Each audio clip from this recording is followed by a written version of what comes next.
بسم اللہ الرحمن الرحیم۔ ناظرین، آج کی اس ویڈیو میں ہم حضرت مختار سقفی کے بارے میں بیان کریں گے کہ ان کا تعلق کس گھرانے سے تھا۔ کیا وہ صحابی رسول تھے؟ کیا مختار نے نبوت کا دعویٰ کیا؟ عاشق حسین ہوتے ہوئے ان پر کفر کے فتوے کیوں لگے؟ کربلا کے واقعے کے وقت امیر مختار کہاں تھے؟ اور قاتلان حسین پر وہ کس طرح قہر بن کر ٹوٹے؟ اور پھر بنو امیہ نے حضرت مختار اور ان کی بیوی کو کس طرح قتل کیا؟ مکمل تفصیل کے لیے ہمارے ساتھ رہیں۔ ناظرین، حضرت مختار سقفی کا پورا خاندان ہی اسلام کی راہ میں شہید ہوا اور بعد میں مختار بھی شہید کر دیے گئے۔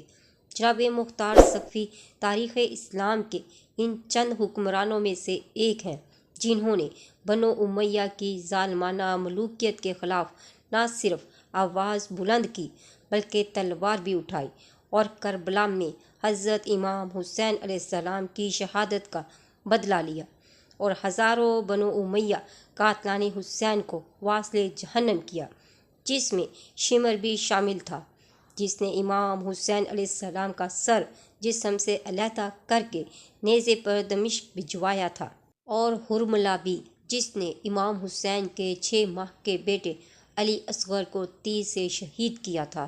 ناظرین، جان لیجیے کہ آج کے زمانے میں جتنا زیادہ کوئی جناب مختار سقفی کے خلاف زبان چلائے گا، سمجھ جائیں وہ اتنا ہی بڑا یزیدی لشکری ہے، کیونکہ اس بدبخت کی زبان حضرت مختار کے خلاف کھلتی ہی صرف اس وجہ سے ہے کیونکہ حضرت مختار نے یزیدیوں کو چن چن کر واصل جہنم کیا۔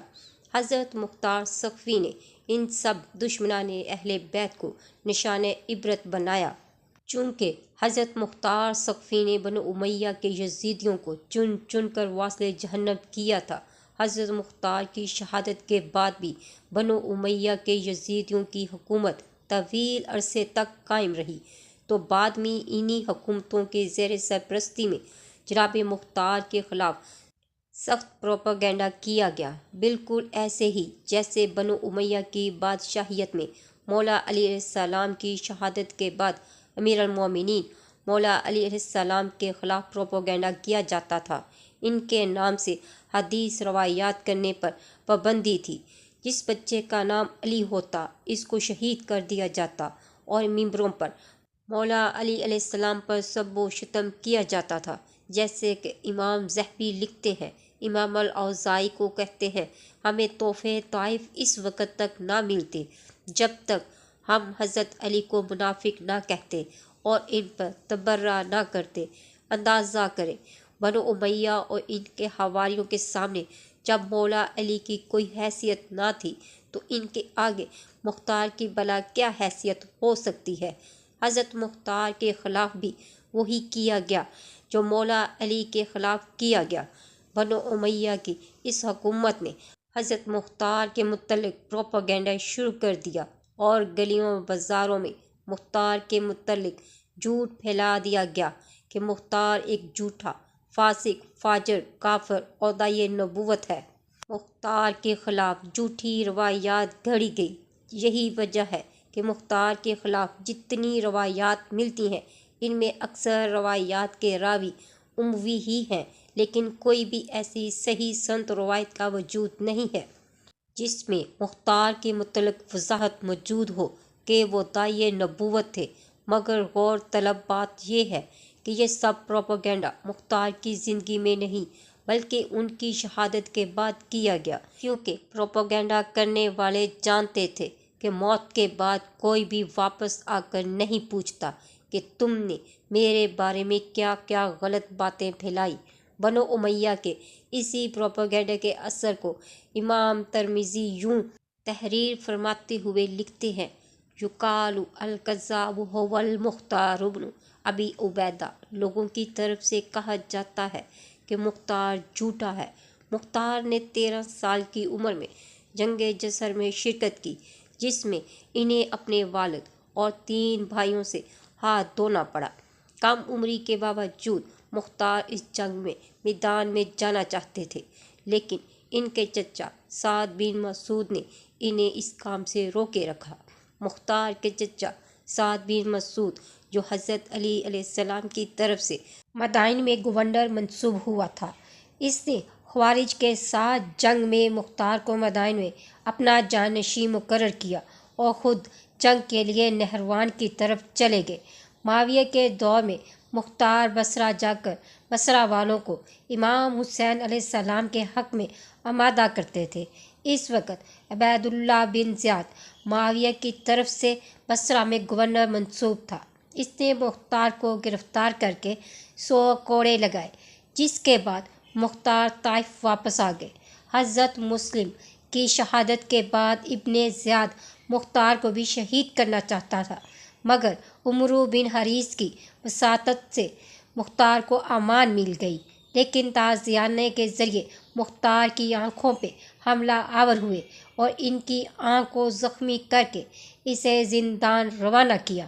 یوں مختار امام حسین علیہ السلام کے قیام کے اختتام تک کوفہ میں ابن زیاد کے زندان میں قید تھا۔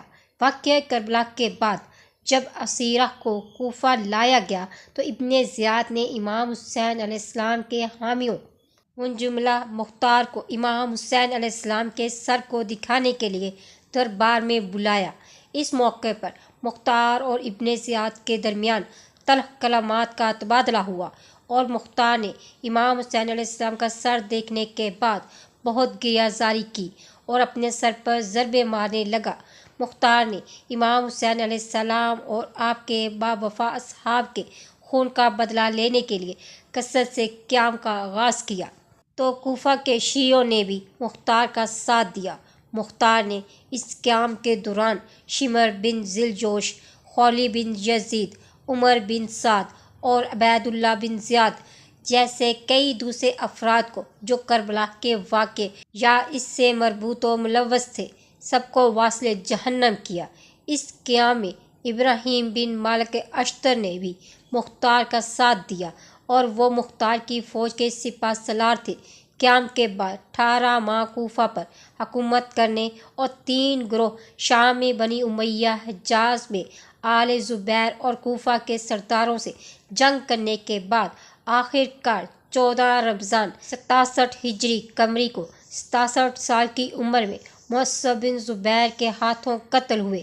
معصب کے حکم پر مختار کا ہاتھ کاٹ کر مسجد کوفہ کی دیواروں کے ساتھ کیل لگایا گیا، لیکن جب حجاز بن یوسف کوفہ پر قابض ہوا، چونکہ وہ بھی قبیلہ ثقیف سے تھا، اس بنا پر اس نے مختار کے ہاتھوں کو دفن کرایا۔ مختار کے بعد ان کے حامی، جن کی تعداد 6000 تھی اور معصب کے سامنے ہتھیار ڈالے تھے، معصب نے امان دینے کا وعدہ دیا تھا۔ وعدے کی مخالفت کرتے ہوئے معصب نے سب کو قتل کر دیا۔ معصب کا یہ کام اتنا وحشت ناک تھا کہ جب عبداللہ ابن عمر نے ان سے ملاقات کی تو کہا کہ یہ 6000 کی تعداد اگر تمہارے باپ کی بھیڑ بکریاں بھی ہوتی تب بھی اس کام کو انجام نہیں دینا چاہیے۔ معصب نے نعمان بن بشیر کی بیٹی عمرہ، جو کہ مختار کی بیوی تھی، اس کو مختار سے بیزاری اختیار کرنے پر مجبور کیا، لیکن اس نے اسے قبول نہیں کیا تو معصب نے اسے قتل کر دیا۔ روایت میں آیا ہے کہ معصب نے عمرہ سے کہا، مختار کے بارے میں تمہاری کیا رائے ہے؟ عمرہ نے کہا، وہ ایک پرہیزگار آدمی تھا اور ہر روز روزہ رکھتا تھا۔ اس پر معصب نے اس کی گردن اڑانے کا حکم دیا اور اسلام میں یہ پہلی خاتون تھی جس کی تلوار کے ذریعے گردن اڑا دی گئی۔ ناظرین، اگر آج کی ویڈیو اچھی لگی تو لائک اور شیئر ضرور کریں۔ مزید اسلامی ویڈیوز کے لیے میرے چینل کو سبسکرائب کریں۔ ملتے ہیں نیکسٹ ویڈیو میں۔ فی امان اللہ۔